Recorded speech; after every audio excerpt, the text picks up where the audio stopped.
Hello and welcome to a new regular section for this channel, which I'm calling This Writing Life.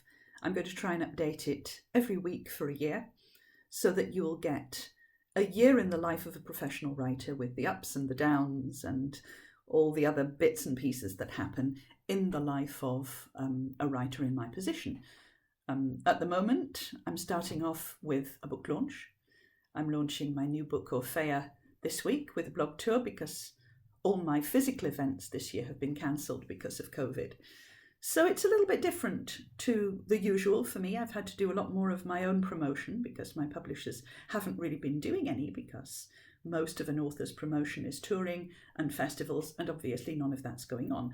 So I now have virtual events with a number of bookshops, which is great. I've got a blog tour. Thank you to all the bloggers who helped make that happen. That's going to be Q&As, interviews, pieces that I've written specifically for different blogs, with the hope of raising awareness for my book. It came out last week on Super Thursday, which means that 1,000 of the books came out at the same time, which means that because it's a small book, it's a novella, it's not going to get very much attention unless I try to raise awareness. And I tend to do this via social media, via Twitter, via Instagram, and via my website, which is an important part of the way that I talk to my readers and anybody who happens to be interested in the book. It means a lot of extra work. At the moment, I'm juggling writing various bits of journalism for different people about the book, updating the website constantly. I've done a few competitions via my website, so I'm sending out free copies of the book and also signed book plates, which were designed by Bonnie, the illustrator of the book, who is wonderful and extremely helpful when it comes to things like that. I've also got 2 big boxes of books from Goldsborough Books to sign, so at some point I'll have to do that and send them back and organise that, because they like their physical signed first editions. Most of the bookshops can get away with book plates, but Goldsborough like the books to be absolutely as they should be, and so do the collectors who buy through them. I'm also, of course, at the same time getting on with my usual writing. I have a work in progress which I would love to get back to, but I haven't done for 2 weeks because it's just not been possible.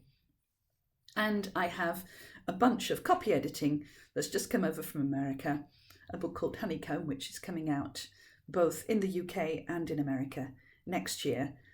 Fingers crossed, assuming that my wonderful illustrator Charles Vess has finished all his work by then, but hopefully he will have. And so I've got 500 pages of copy editing to do before the end of the week, which I'm going to have to get on with pretty soon, because copy editing always seems to be given to authors at the very last minute. They've had nearly 6 years to give me the copy edited versions of this because Charles has taken his time over the illustration, but I had to get them now in the week of publication for another book where I'm doing lots of other things. But this is kind of sod's law when you're a writer. It's good that things happen, but sometimes they happen all at the same time. So that's it for this week. Next week, I'll be able to tell you what happened with the launch of Orfeia, and hopefully I will have been able to get back to my work in progress, which I've promised to hand in. I know it sounds like homework, but it feels like that sometimes, in December. And my publishers are politely starting to ask if that's going to happen. Till then, happy writing. Goodbye.